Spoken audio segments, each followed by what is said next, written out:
Hello my dear student, कैसे हैं आप सभी। मैं सौरभ आप सभी का हमारे YouTube channel Indian education academy में हार्दिक स्वागत करता हूं। आशा करता हूं आप लोग एकदम मस्त होंगे, स्वस्थ होंगे, जबरदस्त होंगे। बात करते हैं पिछली क्लास की। इंग्लिश ग्रामर का जो फाउंडेशन बैच है हमारा जो चल रहा है, उसमें हम पिछली क्लास में कर चुके थे use of much, many, little, a little and the little. इनका यूज हमने सीख लिया था। आज हम सीखेंगे few, a few, the few, older, oldest, elder, eldest, इन सभी के यूजेस के बारे में सीखेंगे। चलिए तो स्टार्ट करते हैं। सबसे पहले हम हेडिंग डालेंगे फ्यू। क्या डालेंगे? फ्यू। तो हेडिंग डालेंगे फ्यू। आप लोग मुझे बताइए पहले, सबसे पहले कि आपको वीडियो एंड ऑडियो दोनों क्लियर है या नहीं। अगर क्लियर है तो फटाफट कमेंट बॉक्स में कमेंट कर दीजिए। फ्यू इसका मतलब होता है ऑलमोस्ट नन। इसका पहला यूज अगर हम कहें कि पहला यूज होता है ऑलमोस्ट नन, ना के बराबर, almost none of something, none of something. कोई चीज जो बहुत ही कम है उसको बताने के लिए हम क्या यूज करते हैं? तो फ्यू यूज किया जाता है। दूसरा इसका क्या यूज होता है? दूसरा यूज होता है it is used with, it is used with countable nouns, with countable nouns. इसको हम काउंटेबल नाउन्स के साथ यूज करते हैं। ठीक है, अगर आप लोग यहाँ हिंदी में लिख लीजिए, फ्यू का जो मीनिंग निकलता है वो ना के बराबर। किसका सेंस निकलता है? ना के बराबर का सेंस देता है। ठीक है, चलिए भाई एग्जाम्पल से समझते हैं। जैसे मैंने कहा एग्जाम्पल में, एग्जाम्पल नंबर 1 मैंने कहा I can not give any books because I have dash books. देखिए भाई ये लिखा हुआ है, इसमें आपको बताना है कि यहाँ पे क्या फिलअप आएगा। I can not give any books, मैं आपको कोई बुक्स नहीं दे सकता। भाई कोई मना क्यों करेगा? कोई वो लड़का जो आई है वो क्यों कह रहा है I can not give any books, वो कोई बुक नहीं दे सकता? बिकॉज आई हैव, क्योंकि उसके पास क्या है भाई। कोई इंसान अगर किसी चीज के लिए मना करता है तो वो क्यों करता है? क्योंकि जब उसके पास ही खुद इतना नहीं है कि वो किसी को दे सके तो वो मना ही कर देगा बेसिकली। तो उसके पास ना के बराबर चीज का सेंस आ रहा है, ना के बराबर का मीनिंग निकल रहा है कि नहीं। तो जब ना के बराबर मीनिंग निकल रहा है, अब देखिए बात आती है यहाँ पे क्या आएगा हमारे पास ऑप्शंस में बन जाता है फ्यू और लिटिल। अब ये दो ऑप्शन बनते हैं, जब भी आएंगे तो इस तरीके से ऑप्शन आएंगे। फ्यू या लिटिल में से क्या आएगा? देखो भाई पिछली क्लास में हम पढ़ चुके थे कि लिटिल जो है वो अनकाउंटेबल नाउन के साथ आता है। किसके साथ आता है? अनकाउंटेबल नाउन के साथ आता है। तो क्या हमारी जो बुक्स है ये अनकाउंटेबल नाउन है? जी नहीं, बुक्स हमारी अनकाउंटेबल नाउन नहीं है बल्कि काउंटेबल नाउन है। काउंटेबल नाउन है तो ये लिटिल का आना तो हमारा वैसे ही गलत हो गया। तो हमारे यहाँ पे क्या सही हो जाएगा? फ्यू। क्या हो जाएगा? फ्यू। तो यहाँ पे हमारा आ जाएगा फ्यू। ठीक है, चलिए भाई समझ में आ गया होगा। नेक्स्ट एग्जाम्पल से समझते हैं। जैसे मैंने कहा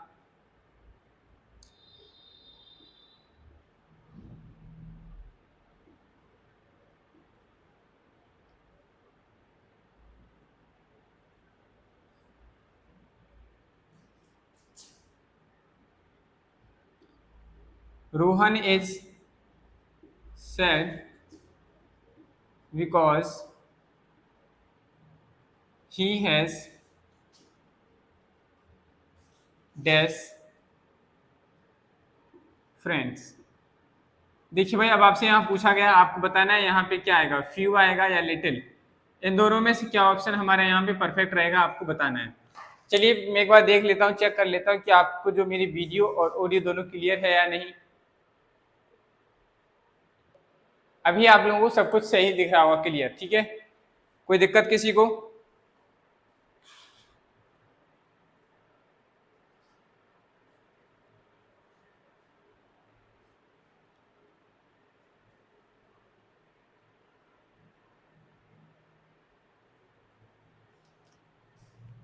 ठीक है, यहाँ इसकी जगह हम बॉस कर लेंगे क्योंकि पास्ट की बात है, क्यों दुखी था वो, इस बात के बारे में बात करें। Rohan was sad because he has dash friends. तो भाई उसके पास कितने फ्रेंड्स हैं इसलिए वो दुखी है। भाई ना के बराबर फ्रेंड्स है तभी तो वो दुखी होगा।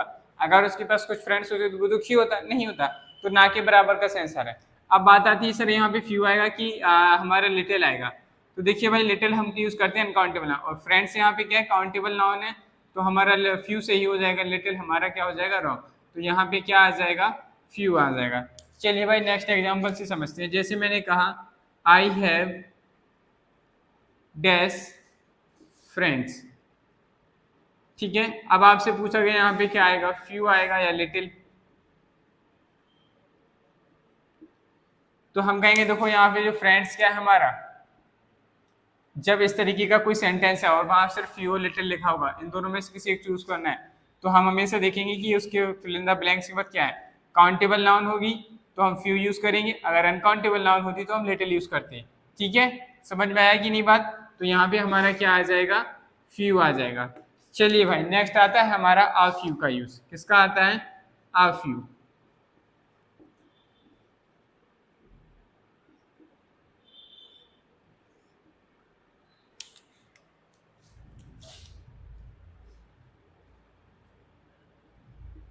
some quantity of something,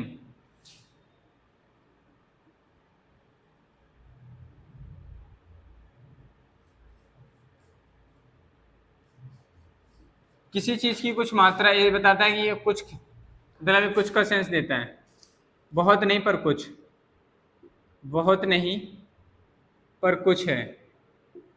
ठीक है, मतलब आपके पास इतना है, ठीक है, आप सफिशिएंट है आपके लिए। दूसरा ए भी हमारे किसके साथ आता है, it is also used with countable noun, with countable noun. ठीक है भाई, चलिए समझते हैं। तो देखिए यहाँ पे आप लोगों को नीचे दिख रहा है कि नहीं, this you can take any books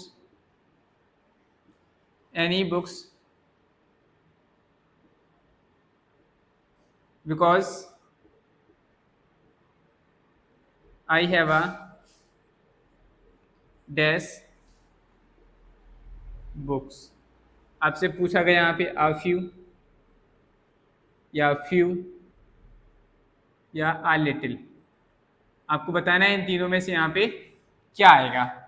चलिए भाई, you can take any books because I have, आप कोई भी बुक ले सकते हो। ठीक है, कोई भी बुक ले सकते हो, वह ऑफर कर रहा है कि आप कोई भी बुक ले सकते हो। ठीक है, क्योंकि डैश बुक्स हैं, उसके पास कुछ बुक हैं, ना के बराबर बुक्स हैं, कुछ बुक्स हैं। लिटिल और रिलेटिव फ्यू का दोनों का मीनिंग निकलेगा कुछ का, लेकिन यहाँ फ्यू का निकला है ना के बराबर। तो देखिए भाई, कोई भी इंसान कोई चीज ऑफर तब करता है जब उसके पास वो कुछ होती है, मतलब सफिशिएंट होती है, मतलब उसका अगर आप ले भी जाओगे तो भी उसका काम चलता रहेगा। तो यहाँ निकल रहा है कुछ का सेंस। तो हमें ये तो समझ में आ गया कि यहाँ पे फ्यू नहीं आएगा। अब बात आती है आ फ्यू आएगा कि आ लिटिल आएगा। तो देखिए भाई यहाँ पे क्या लिखा हुआ हमारा, काउंटेबल नाउन है। बुक्स हमारा कैसा होता है, काउंटेबल नाउन होता है। काउंटेबल नाउन होता है, क्या आ लिटिल आएगा, बिल्कुल नहीं आएगा। क्या आ जाएगा हमारा, आ फ्यू हो जाएगा। तो हम इसमें क्या फिलअप कर देंगे, आ फ्यू। चलिए भाई नेक्स्ट एग्जाम्पल दूसरे सेकंड में देखते हैं। जैसे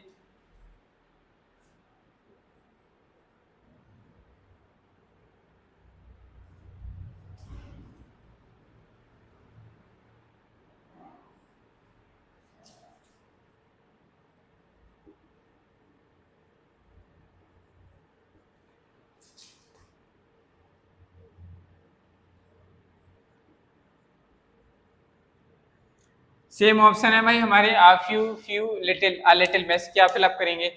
Rohan has dash friends at a new school. Rohan के स्कूल में, जो नया स्कूल है उसमें फ्रेंड है, कुछ फ्रेंड है या ना के बराबर फ्रेंड है, किसका सेंसर है, कुछ फ्रेंड है। देखो फ्रेंड्स भी हमारे कैसे अनकाउंटेबल काउंटेबल नाउन है, इसलिए हमारे यहाँ पे क्या आ जाएगा, आ फ्यू हमारे यहाँ पे करेक्ट हो जाएगा। आशा करता हूँ आपको फ्यू और आ फ्यू का कॉन्सेप्ट समझ में आ गया होगा। अगर आपको ये कॉन्सेप्ट समझ में आ गया तो वीडियो को फटाफट लाइक कर दीजिए और चैनल को सब्सक्राइब कर लिए, ज़्यादा से ज़्यादा अपने दोस्तों के साथ शेयर भी कर दीजिए। चलिए आप लोग पहले इसको नोट करेंगे, फिर हम आपको बताएंगे द फ्यू का यूज कहाँ किया जाता है और कैसे करते हैं।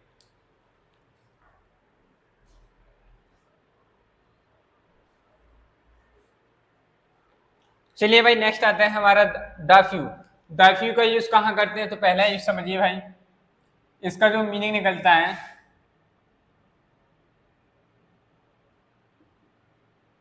all of something but या दो, not many। काफ़ी है, बहुत है, लेकिन सारा कुछ नहीं। ठीक है, बहुत पर सब कुछ नहीं, सारा नहीं।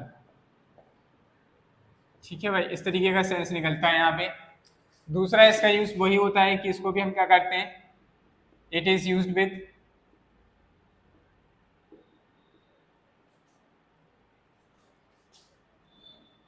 Used with countable nouns.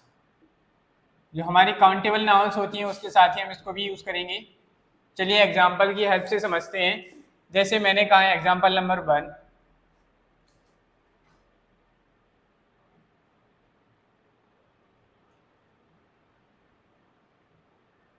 I have read dash books I had।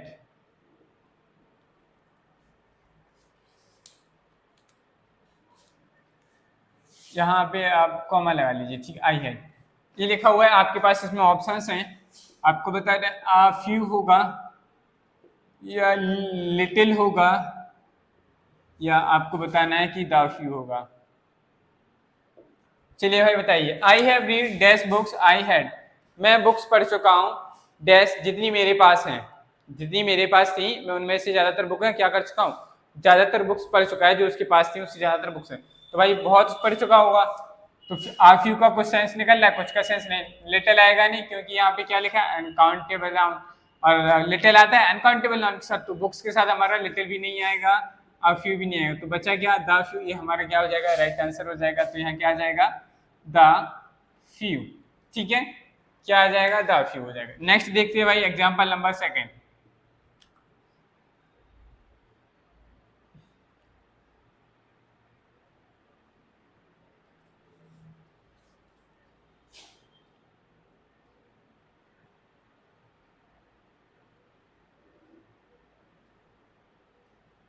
you can take any books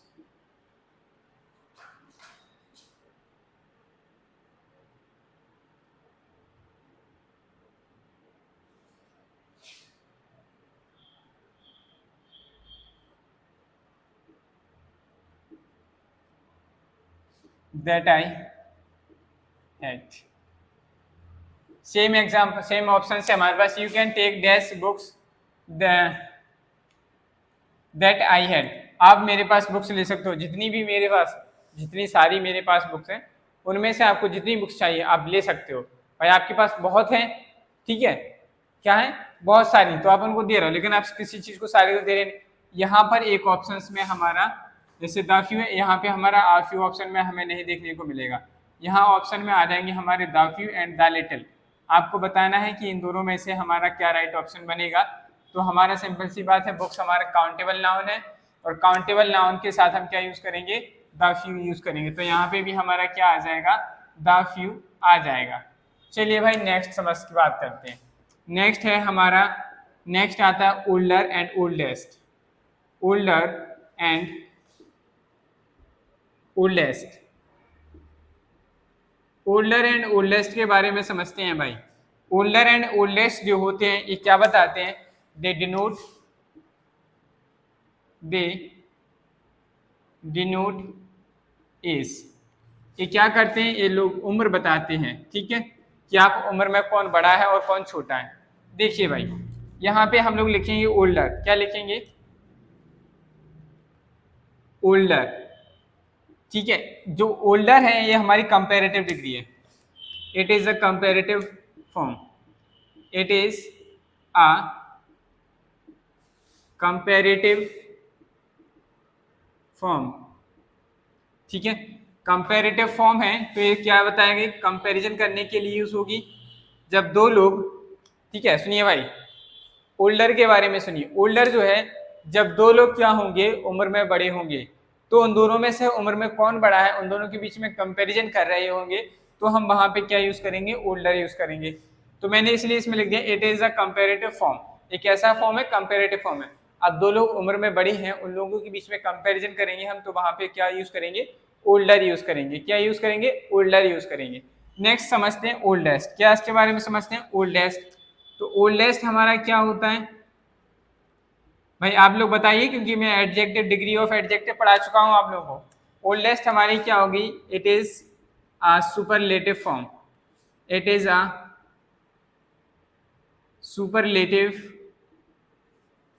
form. और आप जानते होंगे कि सुपरलेटिव फॉर्म के साथ क्या आता है, जब भी कोई सुपरलेटिव डिग्री आती है तो उसके साथ हम क्या यूज करते हैं, द आर्टिकल यूज करते हैं। क्या यूज करते हैं, द आर्टिकल यूज करते हैं। ओल्डेस्ट हम क्या करेंगे, अब भाई दो लोग उम्र में, बहुत सारे लोग हैं और उनमें सभी में अगर एक व्यक्ति जो है उन सभी से उम्र में बड़ा है, तो उसको बताने के लिए हम क्या यूज करेंगे, ओल्डेस्ट करेंगे भाई, क्योंकि उम्र में तो सभी बड़े हैं जो लोग बैठे हुए हैं, लेकिन उनमें से भी एक जो सब में उन सभी से बड़ा है, उसको बताने के लिए हम वहां पे क्या यूज करेंगे, सुपरलेटिव डिग्री यूज करेंगे। क्या यूज करेंगे, सुपरलेटिव डिग्री यूज करेंगे। तो इससे पहले हमें क्या यूज करना पड़ेगा, द यूज करना पड़ेगा। चलिए समझते हैं with the help of the example. Example की मदद से समझते हैं कि क्या है ये ओल्डर और ओल्डेस्ट का कॉन्सेप्ट। चलिए भाई समझते हैं। जैसे मैंने कहा सीमा इज डैश,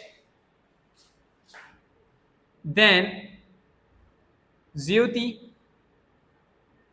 ऑप्शंस हैं आपके ओल्डर या ओल्डेस्ट। तो देखिए भाई यहां कंपैरिजन की बात चल रही है कि सीमा और ज्योति दो महिलाएं हैं, एक सीमा जी हैं और एक ज्योति जी हैं। अब इनके बीच में कंपैरिजन चल रहा है कि इन दोनों में से कौन बड़ी है। कंपैरिजन कैसे चल रहा है, कैसे पता चलेगा, देखो भाई यहाँ ये क्या लिखा है, देन। देन आता है कंपैरिजन को रिप्रेजेंट करने के लिए। अब कंपैरिजन के साथ हम कभी सुपरलेटिव डिग्री यूज करेंगे क्या, नहीं करेंगे। तो ओल्डेस्ट गलत हो जाएगा और हमारा यहाँ पे क्या आ जाएगा, ओल्डर हमारा यहाँ पे आ जाएगा। समझ में आई बात की नहीं। चलिए भाई जैसे मैंने नेक्स्ट एग्जांपल में बताता हूं, मैंने कहा करण इज, हाँ ठीक है, करण is the dash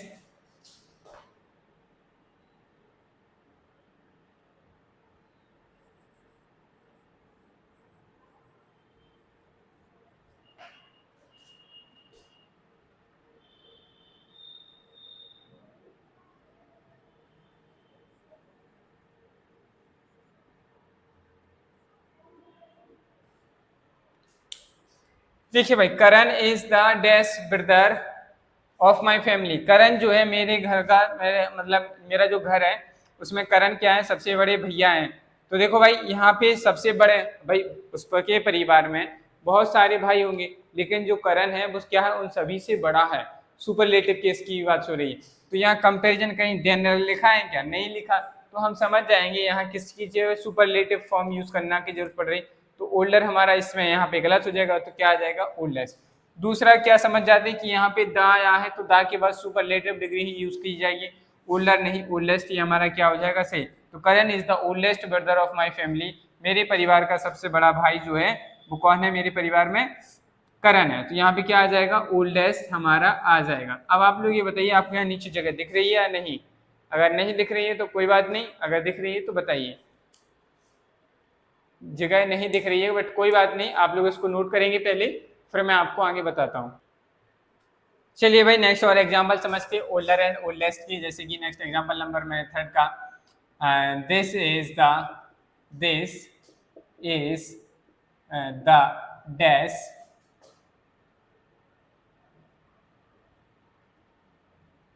temple of my village.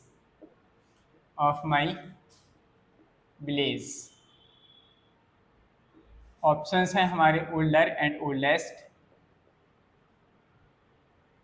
आपको बताना है कि क्या आएगा। नेक्स्ट फोर्थ एग्जांपल, जैसे मैंने कहा Rohit is dash, then Rakesh. Same options हैं आपके पास, ओल्डर एंड ओल्डेस्ट। आपको बताना है कि इन दोनों में क्या आएगा। चलिए भाई ये दो एग्जांपल समझते हैं। देखिए भाई पहला एग्जांपल लिखा है this is the dash temple of my village. भाई दिस इज द, पहले तो यहाँ समझ लीजिए क्या आया है, द आया है। क्या आया है, द। तो कंपैरिजन की बात तो खत्म हो गई। क्या हो गई? कंपैरिजन की बात तो खत्म हो गई, और कंपैरेटिव वर्ड यहाँ पे देन कहीं यूज नहीं हुआ है, तो हम समझ जाएंगे कि सर ओल्डर हमारा गलत हो जाएगा, ओल्डेस्ट हमारा सही रहेगा। देखिए ओल्डर आता, कंपैरेटिव डिग्री तब आती जब कंपैरिजन हो रहा होता, और इस सेंटेंस में कहीं भी कोई कंपैरिजन नहीं हो रहा है, so our right option is oldest. तो हमारे यहाँ पे क्या आ जाएगा? ओल्डेस्ट हमारा यहाँ पे क्या हो जाएगा? आंसर करेक्ट हो जाएगा। नेक्स्ट एग्जांपल है Rohit is dash then Rakesh. तो भाई रोहित जो है वो राकेश से है, क्या है? कंपैरिजन चल रहा है रोहित और राकेश के बीच में, तो हमें समझ में आ रहा है कि कंपैरिजन चल रहा है। तो कंपैरिजन के लिए हम ओल्डर यानी कि कंपैरेटिव डिग्री यूज करेंगे, एंड ओल्डेस्ट हम गलत हो जाएगा, तो यहाँ क्या आ जाएगा? Ram is older than Rakesh. चलिए भाई समझ में आ गया होगा आपको। नेक्स्ट कॉन्सेप्ट डाल लीजिए। नेक्स्ट कॉन्सेप्ट है हमारा Elder and eldest. Elder and eldest. Elder and eldest के बारे में समझना। देखिए भाई सेम चीज है, लेकिन इसका थोड़ा यूज अलग अलग होता है। सब कुछ सेम है बट कहाँ यूज होता है ये हमें समझना है। इसका पहला यूज होता है they are used with, they are used with close family relations, like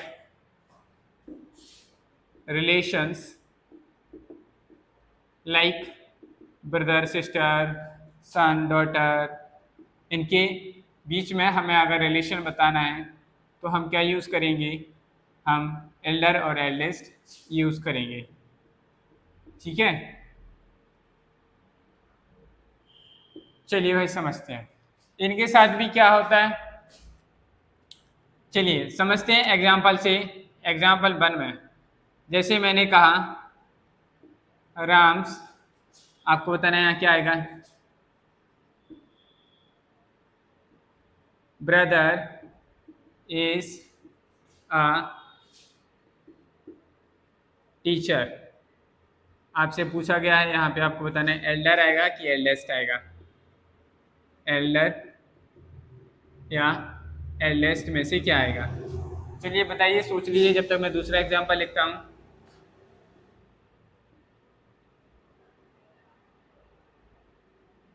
Rohit is the eldest among all the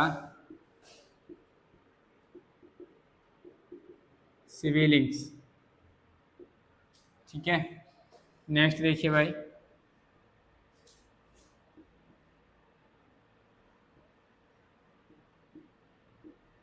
ज्योतिष डैश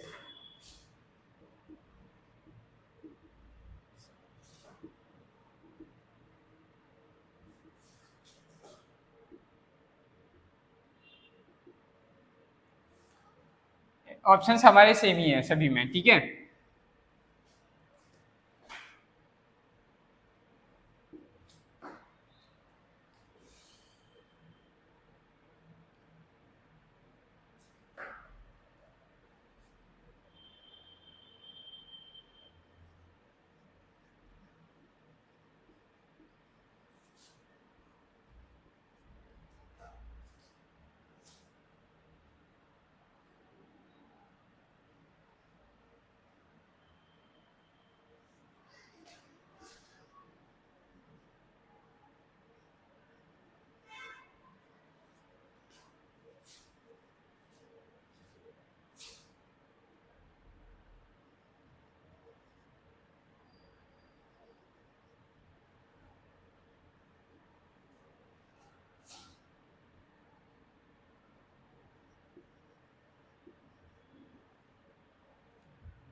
देखिए भाई हमारे पास 4 एग्जाम्पल लिखे हैं, समझते हैं 1 बाय 1। मैंने कहा है Ram's dash brother is a teacher. Ram का कौन सा भाई टीचर है? अब हमारे पास ऑप्शन है एल्डर या एल्डेस्ट। एल्डर हम तब यूज करते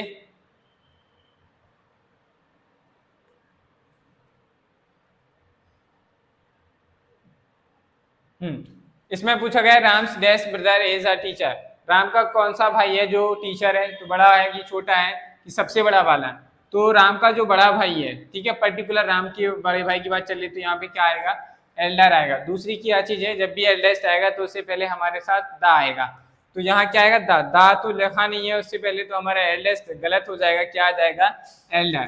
Ram's Elder brother is a teacher, Ram का बड़ा भाई जो है क्या है वो टीचर है। Rohit is the dash among all the siblings, भाई जितने भी भाई बहन है उन सभी में क्या है, सबसे बड़ा है, तो कौन सबसे बड़ा है, तो यहाँ पे बात चल रही एल्डेस्ट, देखो उससे पहले क्या है दा, और एल्डेस्ट हमारी सुपरलेटिव डिग्री होती है, तो उससे पहले हमारे यहाँ पे क्या है एल्डेस्ट। जो कॉन्सेप्ट मैंने आपको एल्डर और ओल्डर एंड ओल्डेस्ट में बताया था कि कंपैरेटिव डिग्री सुपरलेटिव डिग्री, वो कॉन्सेप्ट भी हमारे साथ में चल रहा है।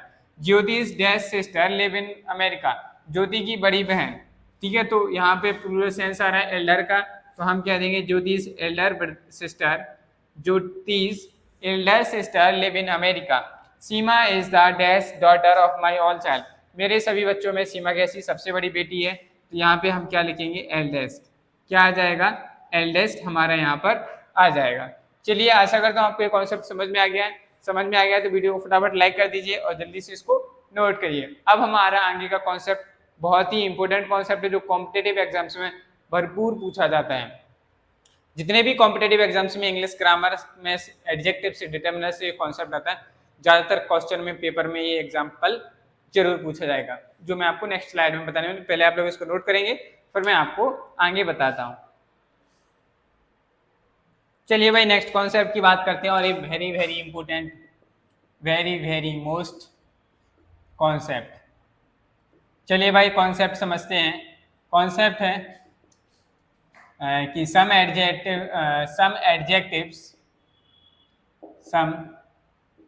एडजेक्टिव्स ends with or, ठीक है,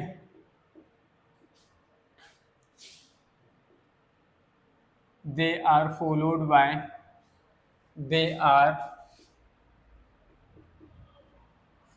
by to and not then। आपको कुछ समझ में आया ये कॉन्सेप्ट क्या है, नहीं आया, चलिए कोई बात नहीं, आप समझ लीजिए। Junior, senior, prefer, interior, exterior, ऐसे और भी वर्ड्स। चलिए हमें समझना ये इंपॉर्टेंट, बहुत ही इंपॉर्टेंट है। जैसे ऐसे एडजेक्टिव्स जिनके लास्ट में O R, senior, junior, prefer, interior, exterior, ठीक है, इंफीरियर, ये सारे वर्ड्स, इन सभी वर्ड्स के साथ हम हमेशा क्या यूज करेंगे, टू यूज करेंगे। इनके साथ देन नहीं यूज होता है, आप लोग लिख लीजिए भाई ध्यान से बात, इनके साथ टू आएगा, इनके साथ यहाँ बाद में क्या आएगा, डॉट डॉट डॉट, इसके बाद इनके बाद में टू आएगा, और यहाँ स्लैश करके देन पे ऐसे क्रॉस का निशान बना लीजिए, देन नहीं आता है। चलिए एग्जाम्पल की हेल्प से समझते हैं। जैसे मैंने एग्जाम्पल में कहा ही इज जूनियर, अब आपसे पूछा जाएगा यहाँ पे टू आएगा कि देन, तो यहाँ आ गया टू और देन, यहाँ आपको क्या चूज करना है, तो जूनियर आया, देखिए इसके लास्ट में ओ आर है, जूनियर है, तो इसके साथ हम क्या यूज करेंगे, टू, देन हमारा क्या गलत हो जाएगा, रॉन्ग हो जाएगा, तो ये हमारा क्या हो गया, सही एग्जाम आंसर हो जाएगा। नेक्स्ट जैसे मैंने कहा ही इज प्रेफर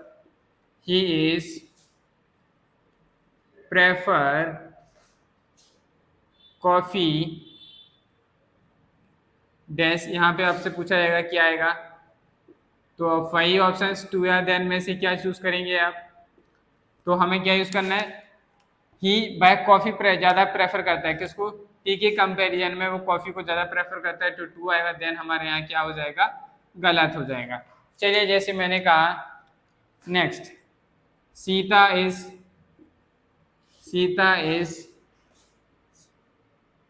सीनियर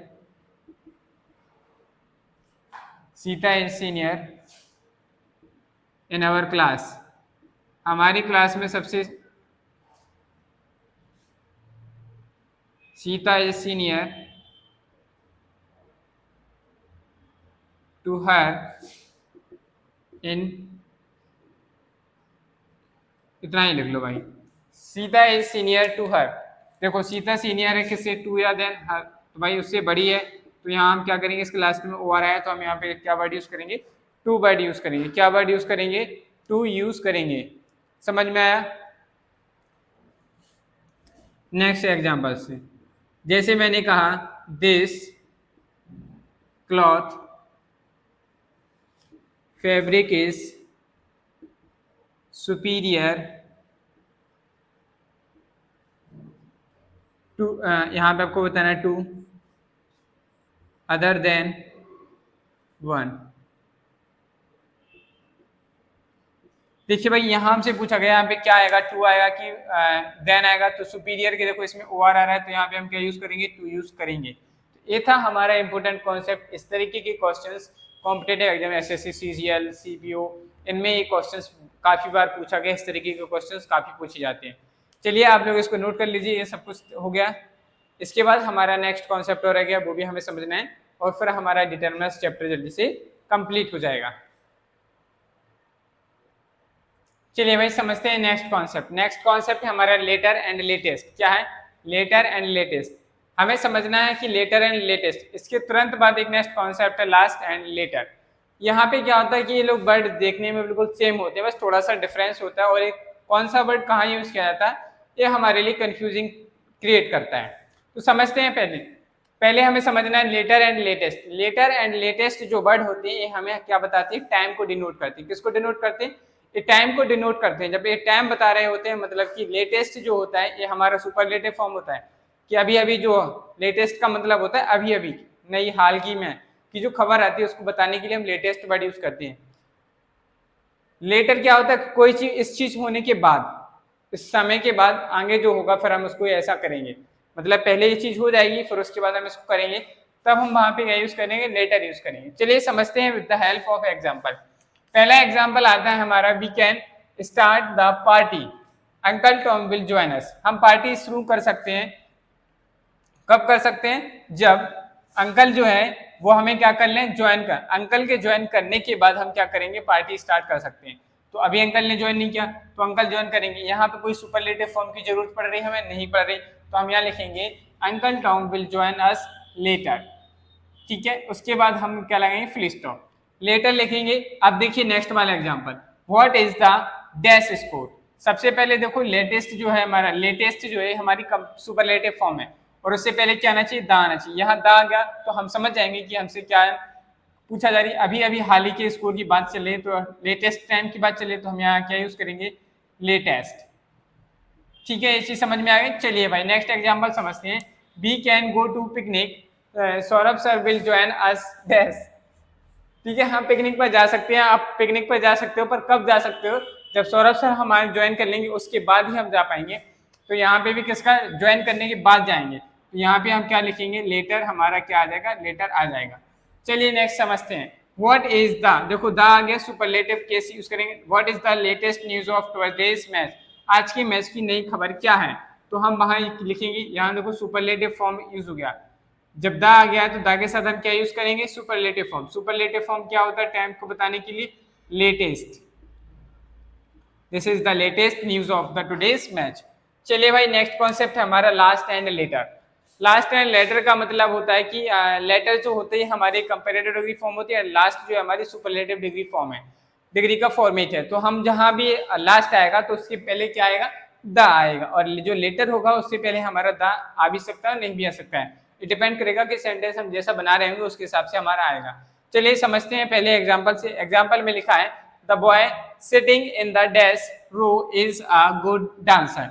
इस बॉय, जो बॉय आखिरी वाली जो रो है उस पर बैठा हुआ है वो क्या है, एक अच्छा डांसर है।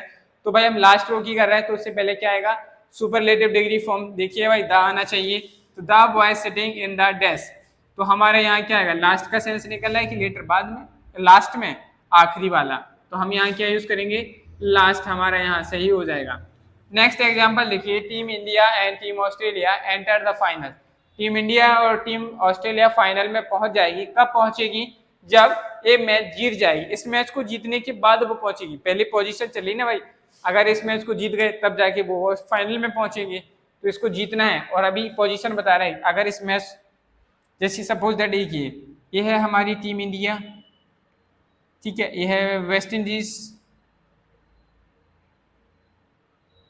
और ये है ऑस्ट्रेलिया, ठीक है।